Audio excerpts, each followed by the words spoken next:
Nós somos a Rádio e TV Imprensa. Uma emissora 100% digital. 100% digital. Música, entretenimento e informação com credibilidade. Direção-geral do jornalista Ferreira Leite.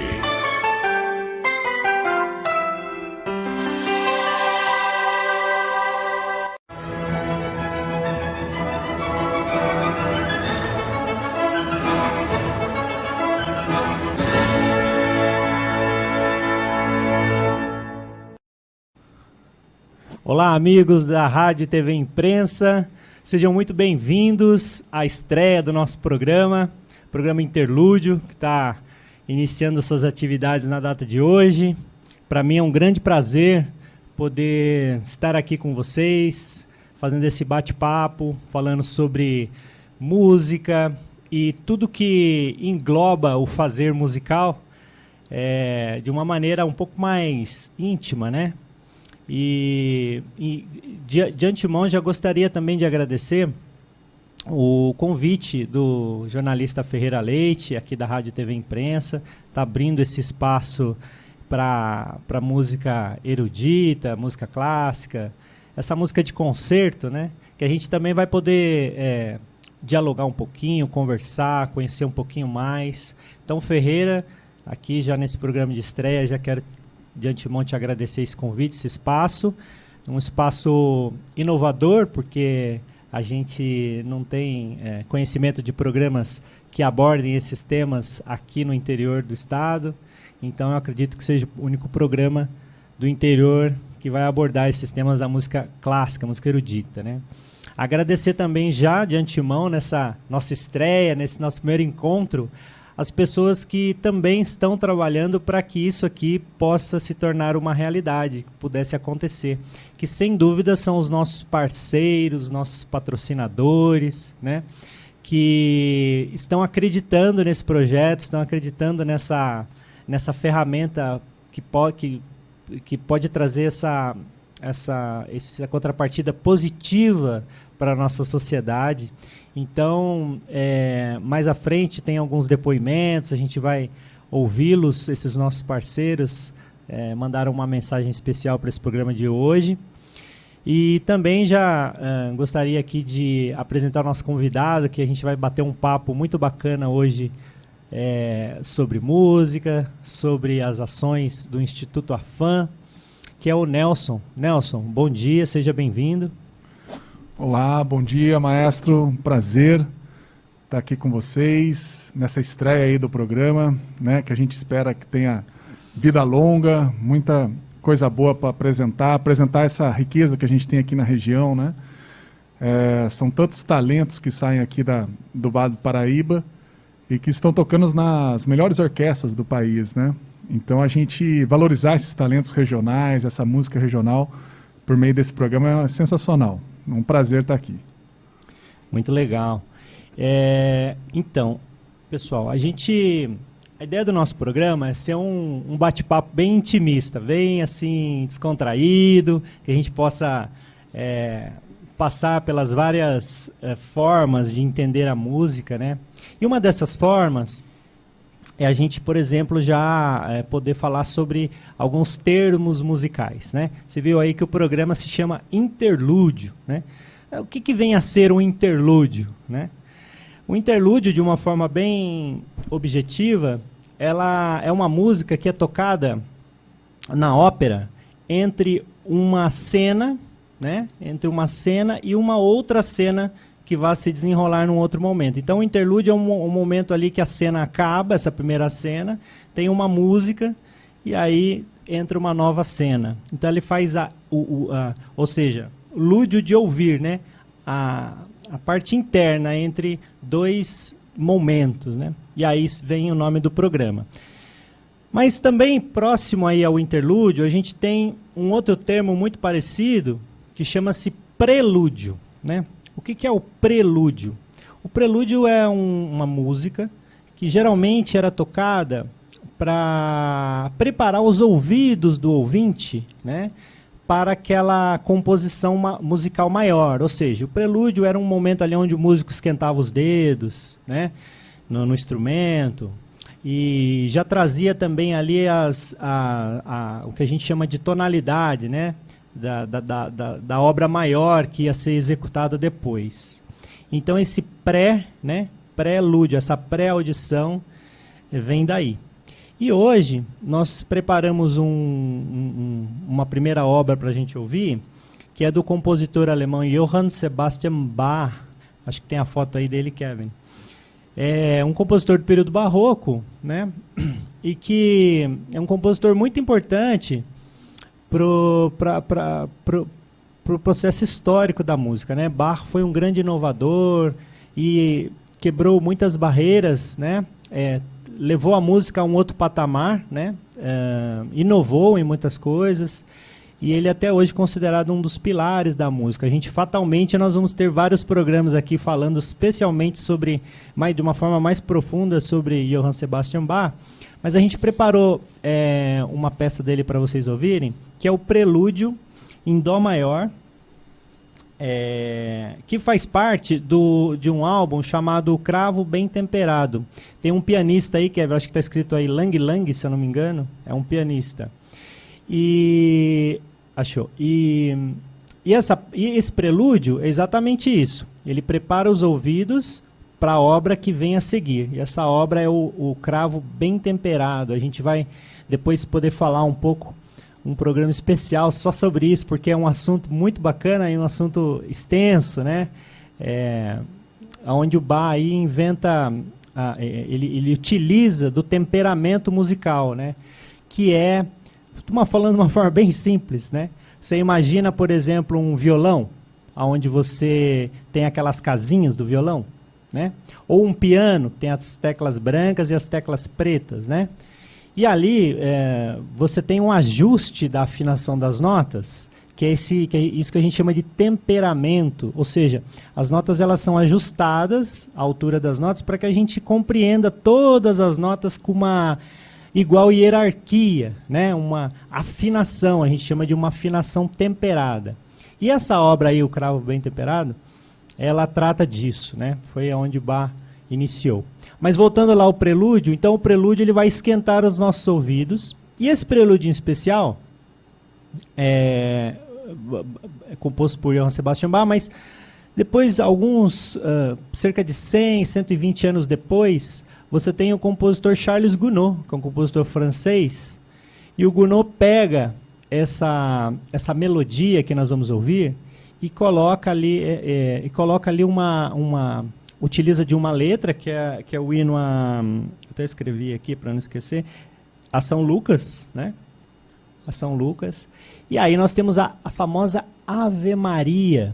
Quem pegar a partitura dessa música vai encontrar lá. Ave Maria, Gounod e Bach. Por quê? Porque o pano de fundo, né, a cama musical ali, é do compositor Johann Sebastian Bach, que é o que nós vamos ouvir agora. E a parte da melodia, a letra e a composição melódica é do Charles Gounod. Então a gente tem aí um fato interessante, né? Uma obra de um compositor sendo utilizada como base para uma outra obra que é tão famosa. Então vamos ouvir aí Prelúdio número 1 em Dó maior com o pianista Lang Lang.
Olha aí que bacana, né? Não tem como não se emocionar, né?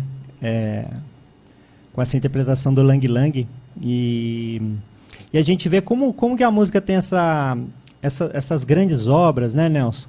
Como que elas têm esse poder de transcender, né? De passar por tantos e tantos séculos com pessoas diferentes, mas elas permanecem, né? Elas, de alguma forma, elas se perpetuam, né? Tamanha a beleza.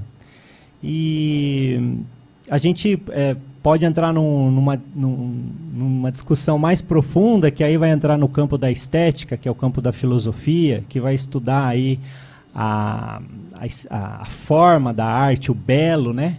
Essa discussão do belo, que é uma discussão secular, né? Os filósofos desde a Grécia Antiga que vem trazendo, né, esse conceito do que é o belo, né, do que transcende, por que algo é belo, né? É uma discussão assim que a gente pode gastar um bom tempo aí falando sobre ela, mas de alguma forma eu acho que existe um consenso de que o que é belo realmente, o que é bonito, ele é o que permanece, ele é o que faz uma obra musical sair, né, lá do século XVIII, caminhar e chegamos no século XXI e ouvir uma obra, apreciar e falar, nossa, como isso é belo, né? Como isso toca, né? Como isso me atinge, né? E eu acho que é isso que eu costumo falar, né? Existe algo bem feito, existe algo mal feito, né? Agora, esse gosto, ele é subjetivo, né? Cada um vai ter o seu gosto. Isso eu acho que é uma coisa muito clara para todos nós. Mas existem algumas coisas que são unanimidade, né? Eu acredito que a Ave Maria, essa conhecida, né? Ficou conhecida como Ave Maria, mas esse prelúdio certamente traz para a gente essa transcendência, né, do belo. E Nelson, falando sobre música, né? Falando sobre essa coisa do estudo da música, da formação musical, né? O Nelson é diretor educacional aqui do Instituto AFAM, que é um Instituto para o Apoio à Formação Musical Artística em São José dos Campos. E o Instituto tem uma grande preocupação, né, Nelson, com a formação musical.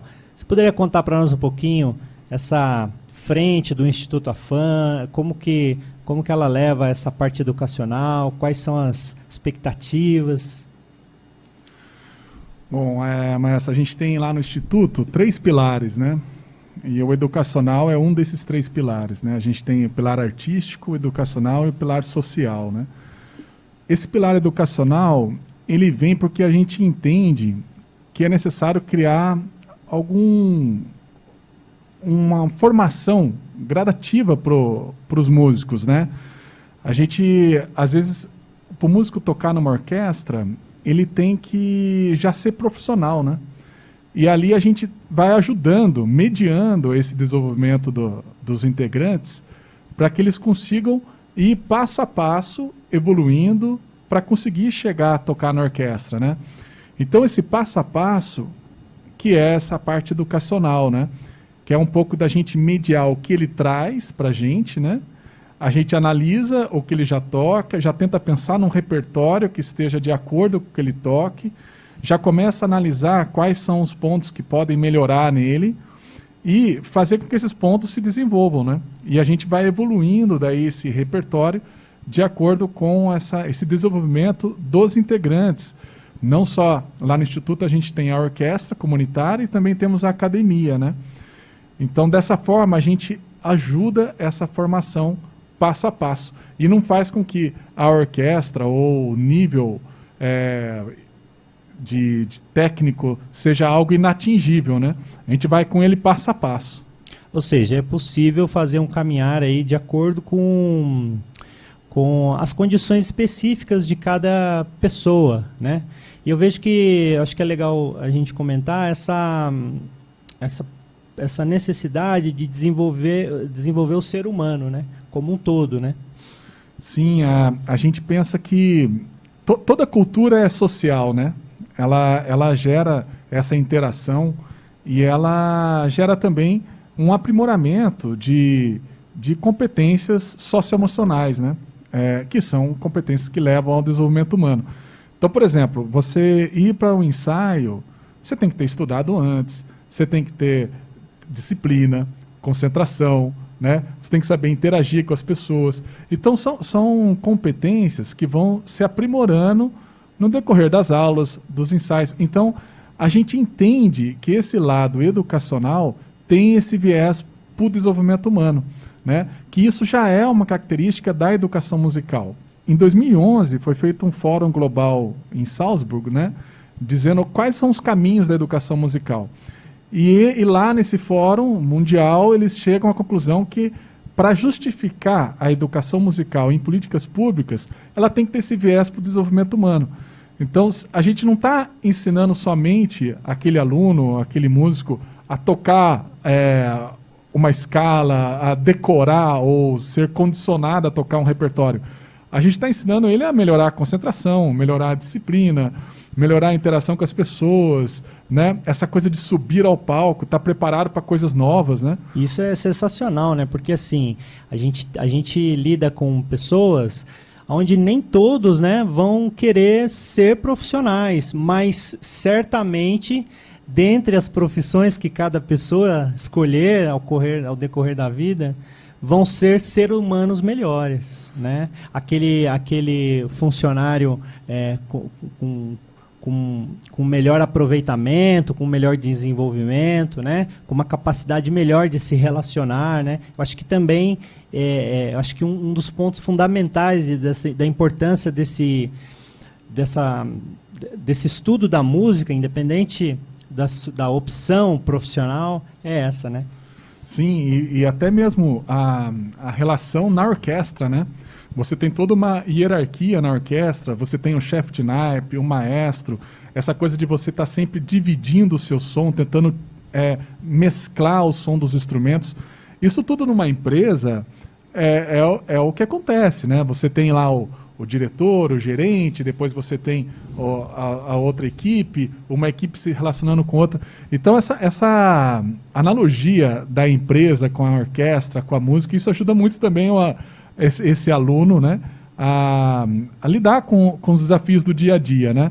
O interessante, quando a gente fez a inscrição da orquestra comunitária, a gente não esperava, mas a gente teve desde alunos de projetos sociais daqui da cidade, de 13, 14 anos, até doutores em física de mais de 70 anos, que a vida inteira quiseram tocar numa orquestra, mas não tiveram oportunidade, porque as orquestras elas já são no nível profissional. Então, a gente criar esse primeiro passo, essa primeira etapa, para que ele consiga tocar numa orquestra, ele vai aprender fazendo, né? Interessante, né? É isso que você está falando, que realmente a orquestra comunitária é um espaço democrático, né? Eu estava com um músico da orquestra conversando, eu acho que ele é engenheiro, e ele estava falando, poxa vida, eu estava pensando em casa, como essa orquestra é democrática, né? Porque, assim, a gente percebe pessoas de profissões diferentes, em estágios da vida diferentes, né? De idades diferentes e também níveis técnicos diferentes. E, de alguma forma, a orquestra meio que abraça tudo isso, se adapta às condições de cada um de nós, né? E consegue de alguma forma fazer música juntos, né? E eu falei, eu acho que é exatamente essa ideia, né? Esse olhar, né, Nelson, de poder realmente, é lógico que não dá para atender todo mundo, né? Mas assim, grande parcela das pessoas, elas conseguem ter um lugar para poder desenvolver, né? Que seja igualitário, né? Que todos possam aprender com a mesma... cada um possa absorver, sair melhor dessas experiências, né? Sim, isso é interessante porque, de fato, é uma orquestra comunitária, né? Ela é da comunidade. A gente tem ali praticamente integrantes de quase todos os bairros da cidade, né? De todas as idades. Então, ela é uma porta aberta, né? E a gente fica pensando assim, pô, o cara vai querer jogar bola. Ele sabe que ele vai ter um campinho de futebol que ele pode jogar ali do lado da casa dele, uma aula de um esporte que ele vai fazer. Agora, o cara vai tocar numa orquestra, ele não tem uma orquestra para praticar. E a orquestra comunitária é esse espaço, essa porta aberta para quem quiser praticar, né? O processo seletivo é semestral. Então, todo semestre, a pessoa pode se preparar, fazer o processo seletivo e participar. Então, é esse espaço aberto que faz com que ele se desenvolva, né? Muito legal, muito bacana. Inclusive, aproveitando a sua fala, né? A orquestra comunitária vai abrir processos seletivos semestral, né? Como você comentou. Mas se você tiver interesse, você é músico, está assistindo o programa, toca um instrumento de orquestra e tem interesse em participar da orquestra comunitária, é só acessar as redes sociais do Instituto Afam ou o próprio site do Instituto Afam, que é o institutoafam.com.br, ou as redes sociais, Facebook, Instagram, né? E lá você vai encontrar canais para você mandar o seu contato, entrar em contato com o Instituto e se colocar, né? Olha, estou aqui, toco um instrumento, queria tocar na orquestra, queria praticar. As portas estão sempre abertas. O processo seletivo da orquestra é sempre no sentido de entender o público e não no sentido de selecionar assim de uma forma mais seletiva, mas sim de entender, né? É importante dizer que precisa saber tocar um pouquinho, né, Nelson? Um instrumento, não precisa ser um Paganini da vida, aí, um virtuoso, né? Mas um pouquinho tem que saber, né? Sim, e a gente precisa saber aonde que está esse aluno, né? Para saber até onde a gente pode ir com ele. Então, por isso, desse processo seletivo, que é meio que conhecer os alunos e pensar um repertório que atenda às necessidades desses alunos, né? Desses alunos e desses integrantes da orquestra, né? Fenomenal. Bom, nós falamos sobre o prelúdio, né? Que é aquele som que dá aquele tratamento ao nosso ouvido para ir acostumando para ouvir a obra grande que virá a seguir. Agora, nós vamos ouvir uma outra peça, uma outra obra, que faz parte de uma ópera, que faz parte da ópera Carmen, do compositor francês Georges Bizet. Deve ter até a fotinha dele aí. Você quer ver? Isso aí, o Bizet. Então é um compositor francês, e o Bizet compôs essa ópera, Carmen, e ela é uma cigana, né, encanta os homens e tal. E o final dessa obra, eu vou dar um spoiler aqui, mas ela é meio trágica, o final dessa obra, porque ela acaba sendo morta, né? Mas, dentre essa ópera que se desenrola, né, essa história que se desenrola, lembra que eu falei que o interlúdio é uma música que vai ser tocada entre uma cena que se acaba, interlúdio, e uma outra cena. Então agora nós vamos ouvir o interlúdio, né, interpretado pelo flautista muito famoso, Emmanuel Pahud. Ele é o flautista da Filarmônica de Berlim. Então nós vamos ouvir aí o interlúdio da ópera Carmen de Bizet.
Olha aí, essa foi o interlúdio da Ópera Carmen. Então, já aprendemos aí 2 termos importantes hoje, o prelúdio e o interlúdio, né? E já a gente vai aprender mais um termo. E a gente estava comentando aqui, né, Nelson, com o Ferreira também, é interessante como que essas obras, elas vão inspirando outras obras, né? Você vê nós comentamos lá que o prelúdio em Dó maior de Bach inspirou Gounod a fazer a Ave Maria, né? Aqui, essa ópera Carmen pode ter levado a inspirar, né, uma novela que passou na Manchete em 87, chamado Carmen, né? Tem uma história também aí que pode ter sido essa inspiração. A gente comentou também sobre uma obra do Wagner, né? Wagner tem o Holandês Voador, né? Holandês Voador. Que daí você inspirou Piratas do Caribe, né? Você via a ópera toda, você ouvia a ópera e depois você assistiu o filme, você fala como que existem ligações, né? E é interessante isso porque se a gente, categoricamente, todas as trilhas de filme, todas, elas são inspirações do mundo da ópera. A ópera ela foi caminhando já ali no século XIX, ela foi caminhando para um extremo, né? Com o Richard Wagner, compositor alemão. A gente vai trazer esses compositores aqui, essas obras, nós vamos conhecer essas histórias, mas só dando uma pincelada aqui, né? A coisa foi caminhando para uma expansão tão sem limites, né? Em todos os termos, né? Que as óperas elas eram grandiosas, os músicos, centenas de músicos no palco, óperas enormes, a mitologia grega é sempre presente, né? E assim, essas obras elas foram as inspirações para as criações de muita coisa que veio depois, inclusive o Hollywood, né? Hollywood bebe muito e muito mesmo desses conceitos que vêm das óperas, inclusive as composições musicais. Sei lá, você ouve um tema de um filme, você identifica aquele filme. Pô, esse filme é o Superman, só de ouvir a música, né? Então, esse conceito de você ouvir a música e já identificar o filme, o Superman, por exemplo, ele vem da ópera, né? Ele vem lá da ópera que foi associando os temas musicais aos personagens, e aí de uma forma que quando aquele personagem aparecia em cena, era aquela música do personagem, e isso e várias outras coisas foram sedimentando e estruturando esse mercado que a gente tem hoje dos filmes, né? É muito interessante como que essa história toda ela vai se desenvolvendo e vai caminhando, né?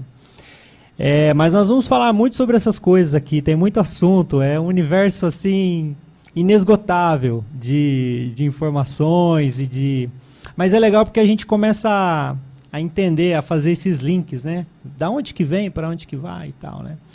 É muito legal.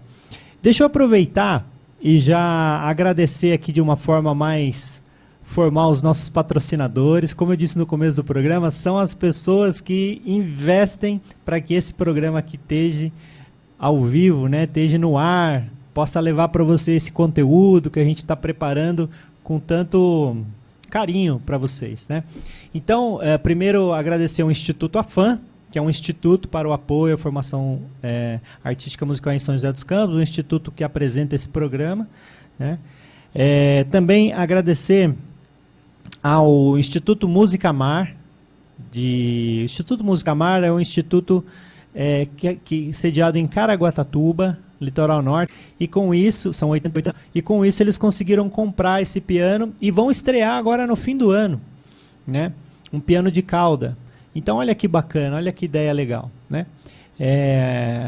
A gente vai estar divulgando aqui as atividades do Instituto Música Mar, as apresentações, eles fazem recitais, concertos lá, você pode ir, e é dentro de um hotel, né, do Hotel Atlântico Sul, lá em Caraguá.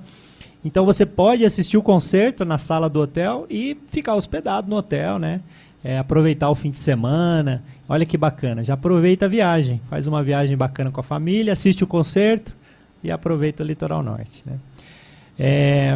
Também agradecer a Suzana Modas. Suzana Modas que fica ali no segundo andar do shopping centro, e moda gospel, moda evangélica. Olha, atendimento lá é nota 10. Se você quer ficar aí muito bem vestido, com bom gosto, é só ir lá na Suzana Modas, tem um atendimento especial. Então, agradecendo esses patrocinadores, e eu sei que para esse programa de hoje, tem uma mensagem de cada um deles, então vou pedir para a Kevin soltar. Pode soltar o da Maria Luísa, lá do Instituto Música Mar. Boa tarde, Bartolomeu. O IMAC, Instituto Música Mar de Arte e Cultura, quer parabenizá-lo pela estreia do programa de rádio e TV digital para a divulgação da música clássica.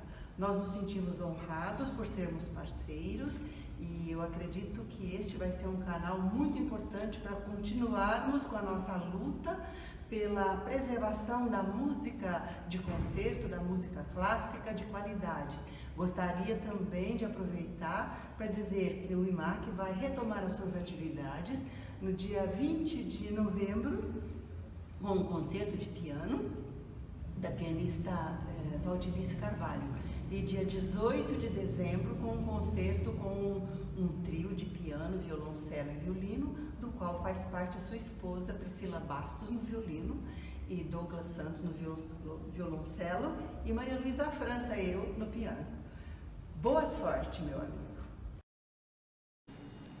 Obrigado, Maria. A Maria é uma pessoa muito querida, uma incentivadora da música, pianista de primeira categoria. E como ela falou aí, nós temos aí 2 eventos já do Instituto Música Mar. Lembrando que a gente está voltando da pandemia, né? E a pandemia deu uma minguada aí nas atividades e agora aos poucos estamos voltando. Então logo mais, em breve nós vamos divulgar aqui para você esses eventos do Instituto, para que você possa aproveitar um fim de semana lá no Caraguá, ouvindo música boa, passeando, né? Também temos um depoimento especial da Suzana, lá da Suzana Modas. Olá, eu sou a Suzana, da Suzana Modas, e a Suzana Modas fica no Shopping Center em São José dos Campos, é referência em moda clássica e evangélica há 27 anos. Passando para anunciar nossa parceria com o lindo Projeto AFAM.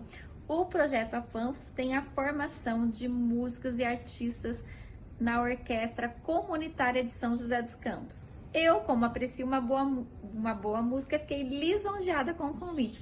Parabéns, maestra, por essa iniciativa, e a Suzana Modas apoia o Projeto AFAM com o programa Interlúdio do Bartolomeu Vaz.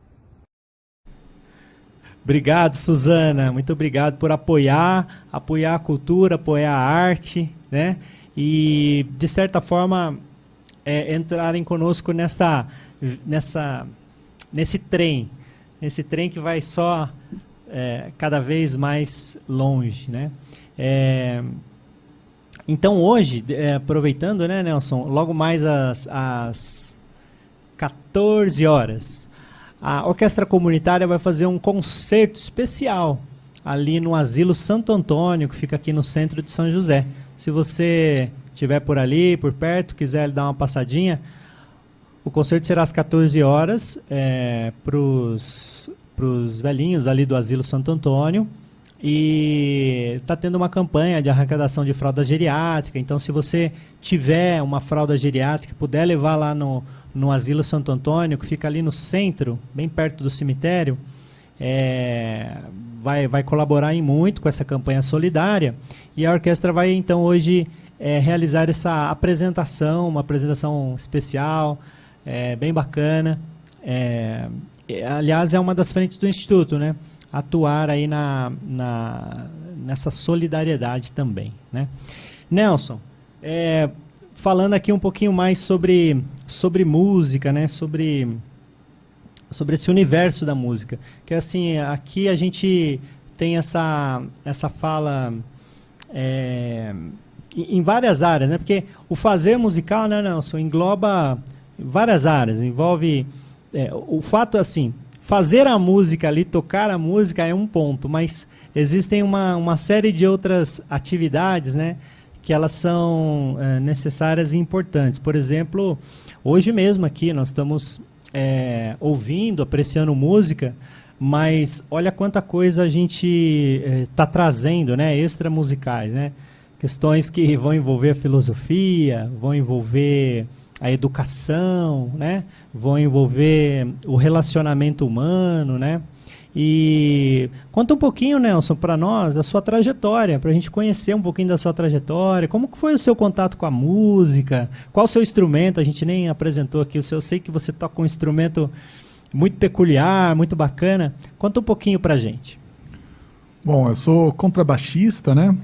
Contrabaixo, apesar desse nome baixo, né? É baixo de grave, mas ele é um dos maiores instrumentos da orquestra, é o instrumento mais grave do naipe das cordas, né?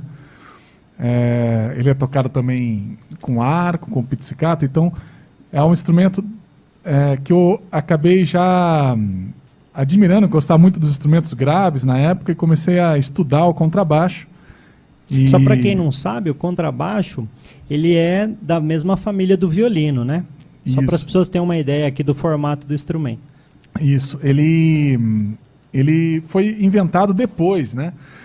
Digamos que ele tem ali, a gente tem a família das cordas, a gente tem o violino, a viola, o violoncelo, né? E daí veio o contrabaixo logo depois, né? Digamos que o contrabaixo é o primo mais novo deles, né? Porque o violino, a viola e o violoncelo, eles têm um formato mais parecidos, apesar do tamanho ser diferente, o violino menor, mais agudo, a viola um pouco maior, o violoncelo um pouco maior, mais grave. Agora o contrabaixo ele tem um formato diferente, ele veio de um outro instrumento chamado viola da gamba, que gamba de coxa, né, que você apoiava o instrumento na coxa e tocava, e eram vários tamanhos de viola da gamba, e aquela viola da gamba maior, que inspirou o contrabaixo, era mais grave, né? Era um instrumento que tinham 6 cordas, né? E tinham até trastes, né? No início. Então, o contrabaixo ele foi inventado bem depois. O violino, o violoncelo e a viola já são bem mais velhos que o contrabaixo. É um instrumento novo comparado com eles, né? E hoje tem muita coisa interessante, muitas peças escritas especificamente para esse instrumento, né? E está abrindo mais caminhos para ele. Antigamente o baixo simplesmente acompanhava ali uma linha do violoncelo, né? E daqui a pouco veio, principalmente Beethoven, que ele tinha o Domenico Dragonetti, que era um grande contrabaixista que tocava com ele. Beethoven começou a inventar, criar, né, linhas específicas para o contrabaixo. Então a gente consegue perceber que nesse momento esse instrumento começa a adquirir uma personalidade, né?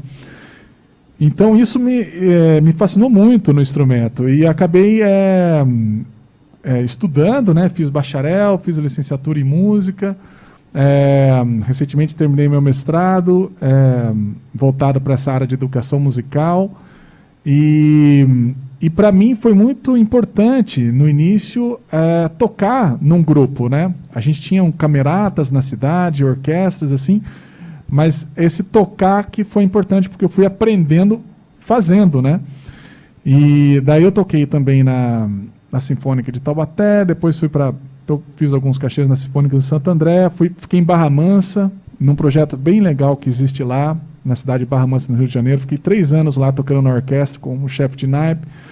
E nesses 3 anos a gente rodou o Brasil todo, fizemos concertos nas principais salas de concerto do país, com grandes artistas, maestros, né? Tocamos com a Fafá de Belém, João Bosco, Isaac Karabchevsky também. Teve uma oportunidade que a gente se encontrou lá também, né, Nelson? Eu estava fazendo um curso, e eu estava fazendo um curso com o maestro Isaac Karabchevsky, um curso que o maestro dá lá em Recife, Recife, né? Sim. E lá no Teatro... Santa Isabel, isso, né? Santa Isabel, Teatro Santa Isabel. E aí nós nos encontramos lá, o Nelson, contrabaixista da Orquestra Sinfônica de Barra Mansa, e foi um momento muito legal, né? E era interessante nesse momento que era um curso de maestros, né, de regência, né? E daí o Isaac dava sempre as dicas, e a gente era a orquestra residente, né? A gente era o instrumento dos maestros, então a gente tocava várias vezes as mesmas músicas, tudo.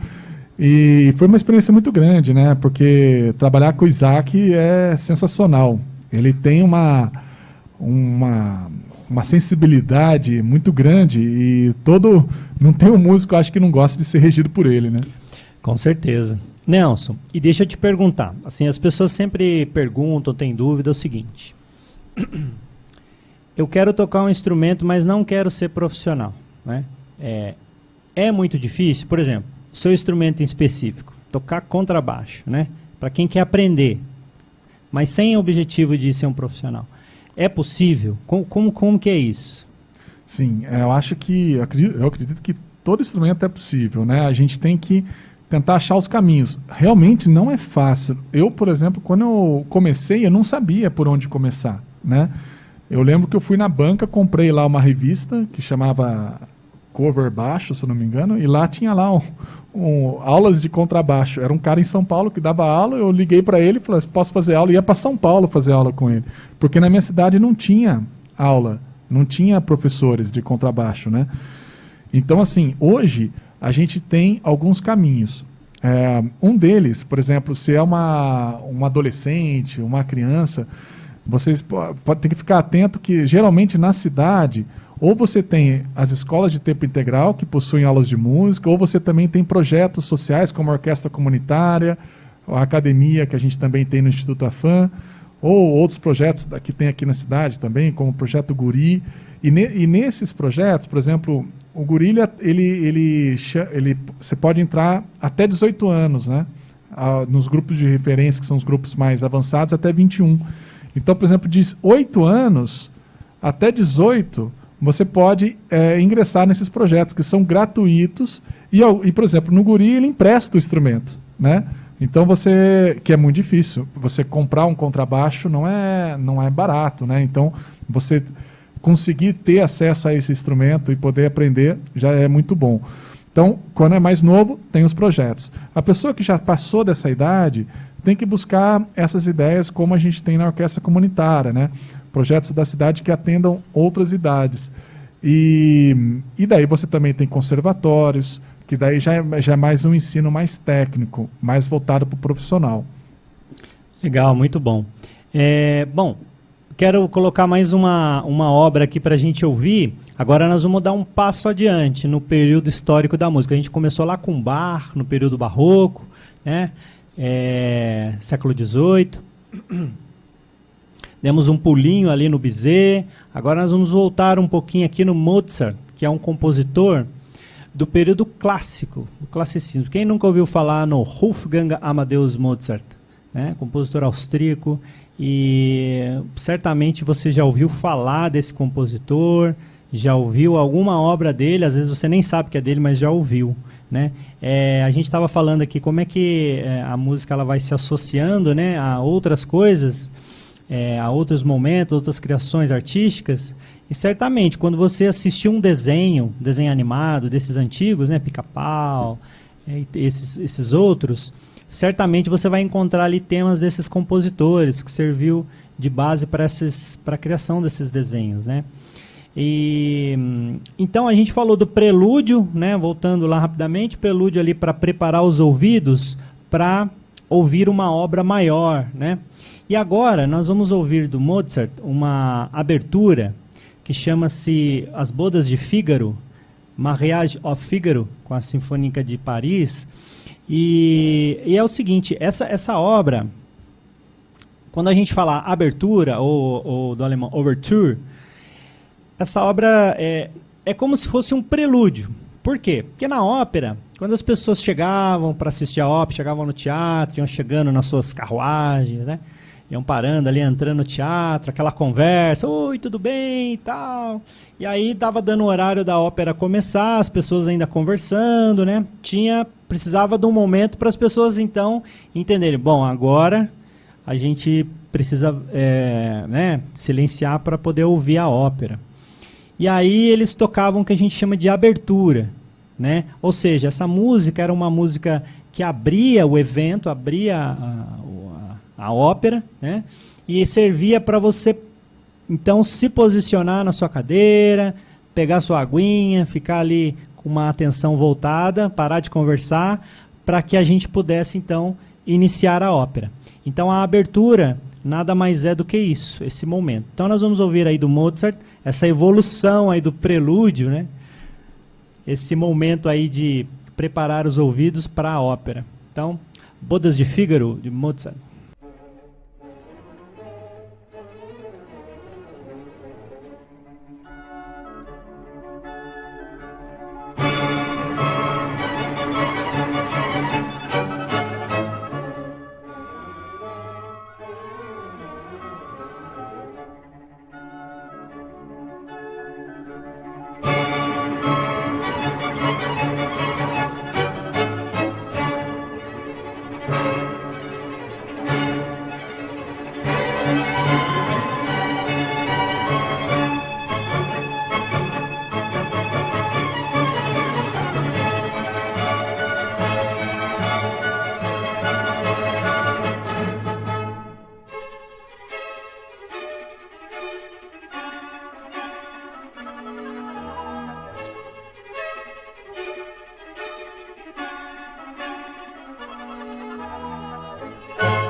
As Bodas de Fígaro, a gente estava aqui batendo um papo, né, Nelson, falando sobre essas peculiaridades muito interessantes, né?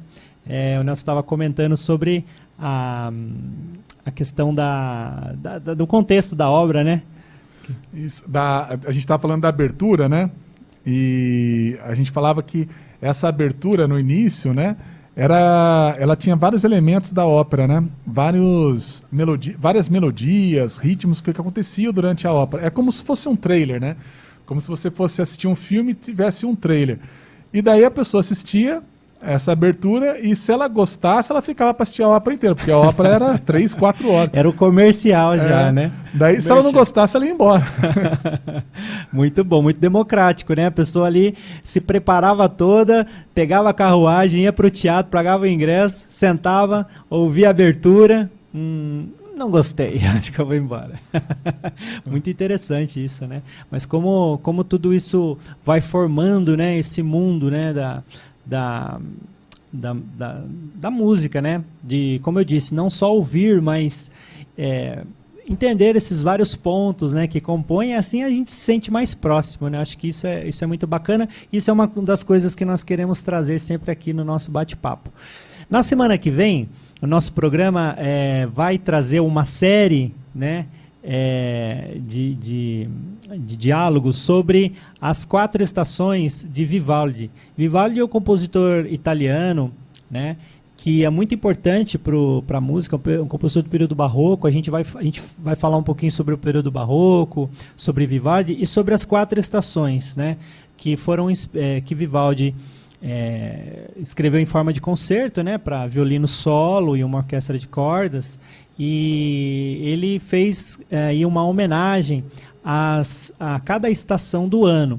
Tem um poema, uma poesia que integra essa obra, que a gente não sabe bem ao certo se foi ele mesmo que escreveu ou se ele usou como uma base, mas junto com o material de Vivaldi, o material original dessa obra, constam esses textos. E esses textos, esses sonetos, eles vão descrevendo, né, a cada estação, né, tudo que acontece no inverno, tudo que acontece no verão, e ele cria a sua música em cima dessa descrição das estações. Então, é muito interessante, porque aí você vê como que uma palavra, se eu falo aqui para você, por exemplo, chuva, você imagina a chuva aí na sua cabeça. Como que isso é possível na composição musical? Como que você pode ter essa sinestesia, né, que é ouvir o som da chuva, ouvir o som musical e associar com a chuva? Poxa, aquilo ali é os pingos da chuva caindo, né? Então, nós vamos tratar esses assuntos aqui nos próximos programas. Está muito bacana, muito imperdível, vale a pena. Nosso programa vai ao ar todos os sábados a partir das 9 horas da manhã. Nelson, quero já agradecer aqui a sua presença nessa estreia. Muito obrigado e suas considerações aí. Não, eu que agradeço, maestro. Vida longa ao programa Interlúdio, né? Tá muito legal. É um espaço aberto aí para os músicos da região, para os trabalhos da região, os projetos, né, daqui que são tão importantes, né?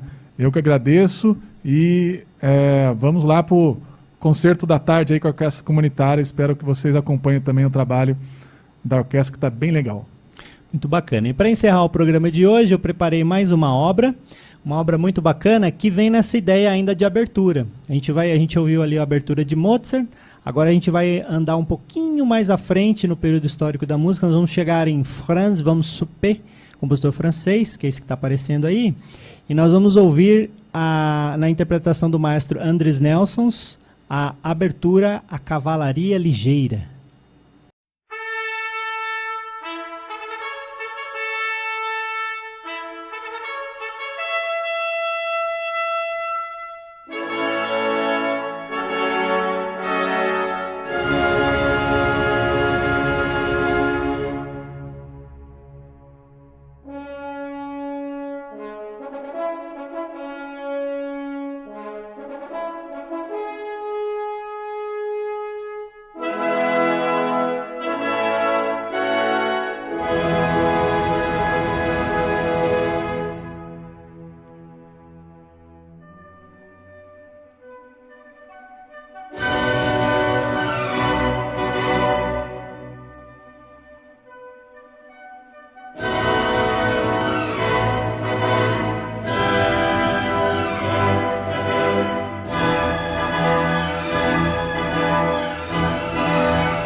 ainda tem... Eu queria mandar um abraço aqui para alguns ouvintes que já estão aí online e mandando para a gente aí suas mensagens.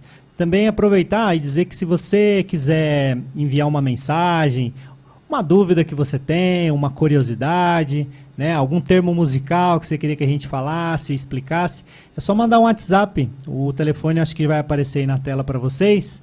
Manda um WhatsApp para a gente, que é o 981616209, e a gente vai, dentro aqui das possibilidades, respondendo aí as suas dúvidas, tá bom? Mande para a gente. Então, mandar um abraço aqui para o Francisco Abreu de São Paulo, Luciana Giannini de Várzea Grande, Mato Grosso. Olha só, o nosso programa chega lá em Mato Grosso. José Ferroso Braim de Taubaté, um abraço. André. Antônio Carlos Perim aqui do Satélite, São José dos Campos. Obrigado aí pela audiência de vocês. Também a vereadora Dulce Rita. Obrigado, Dulce, pela apreciação do programa. Um grande abraço. E o Geraldo Ângelo pergunta, né, qual que é a diferença entre clássico e erudito? Muito boa pergunta, viu, Geraldo? Essa pergunta é interessante porque muitos de nós temos essa dúvida, né? A primeira questão aqui que a gente pode falar é o seguinte: o clássico, né, a palavra clássico, ele se refere também a um período da música, um período histórico, né? A gente tem lá Idade Média, Renascimento, o período Barroco, o período Clássico, depois o período Romântico, depois o Pós-Romântico, o Moderno, até a vanguarda de hoje. Então, primeiramente, a gente pode entender o Clássico como um período. E cada período tem a sua estética, né? O que é a estética? É a forma como a obra de arte é construída, é o seu estilo, o jeito, a maneira que ela é fabricada. Então, primeiro lugar então, é colocar o período clássico. A música erudita ou clássica, a gente pode primeiro partir da primeira ideia do erudito, que é o erudito, o que é? Ele vem lá do latim e vai dizer ex-rude, ou seja, uma pessoa que se torna erudita, ela se torna mais sábia, mais refinada, né? Ela vira um ex-rude, ela deixa de ser uma pessoa rude no entendimento, né? Então o termo erudito vem daí, né? Desse refinamento, de que quando você ouve uma obra que possa se considerar erudita, e aí eu digo que não é só a música, a música como um todo, acho que qualquer música que te torna mais sábio, mais refinado, que te traz novas percepções, né? Eu acho que se ela contribui para a sua melhora enquanto ser humano, ela pode te deixar menos rude, né? Mais erudito, mais sábio, né? E essa música que a gente chama de erudita, ela necessariamente vai caminhando para essa necessidade de você conhecer, entender um pouco mais, porque são muitas informações que compõem uma obra, né? Que estruturam uma obra. Como a gente ouviu todas essas obras que nós ouvimos hoje, se nós formos adentrar no universo de cada uma delas, a gente não teria tempo ficaríamos aqui muitas horas e horas e horas e horas para entender as estruturas, né, que vão formando. Mas esse é um dos objetivos desse programa também, trazer isso para você de uma forma simples, né, mais simples possível, mas que você possa também entender esse funcionamento, entender o que é um prelúdio, por que a música caminha desse jeito, o que é o tema, né? o que é a harmonia, o que está sustentando. Então, tudo isso são faculdades, ou seja, são conhecimentos que vão tornando a gente um pouco mais, um pouco menos rude, né? Então, daí vem o erudito. O clássico, as pessoas também usam o clássico, né? Música clássica. E não se refere exatamente ao período clássico, como eu falei, mas se refere a, por exemplo, o que é o clássico, né? Você vai num casamento, por exemplo. O que é o clássico num casamento? O clássico no casamento é o bolo, o corte do bolo, é o vestido da noiva, não é? É a aliança. Essas são coisas clássicas em um casamento. Ou seja, elas perpassam toda a história. Elas podem passar séculos e séculos e séculos, mas você sempre vai ter esses objetos clássicos que tornam aquilo único, Então, o clássico, ele se refere a isso, a objetos musicais que transcendem o tempo. Como a gente falou da Ave Maria lá no começo do programa, né? O prelúdio, a gente estava ouvindo o prelúdio. Como que aquela obra feita no século XVIII, lá no período barroco, ele transcendeu, ele passou todos esses séculos. Veja, no século XVIII nós não tínhamos rádio, não tínhamos TV, não tínhamos disco, nós não ouvíamos tanto música como a gente ouve hoje. Porque para ouvir música naquela época, e até então, até o século XX, né, era basicamente quando alguém tocava. Hoje não, hoje você pega o celular, clica, você ouve a música a hora que você quiser. Então a gente ouve muita música hoje, mas essa música dessa época, ela vem transcendendo o tempo. E isso é o clássico, é aquilo que vai permanecer. Então a diferença eu acredito que não exista, são só formas de visualizar erudito e clássico. Espero ter respondido a sua dúvida, né? E é isso. Bom, agora eu não, sem me estender muito mais, agora sim, eu já deixo aqui o meu abraço e até o nosso próximo encontro.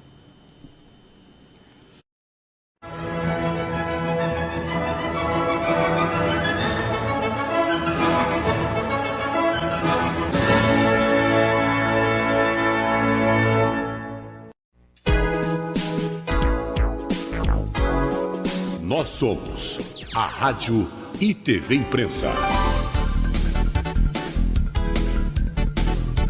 Uma emissora 100% digital. 100% digital. Música, entretenimento e informação com credibilidade. Direção-geral do jornalista Ferreira Leite.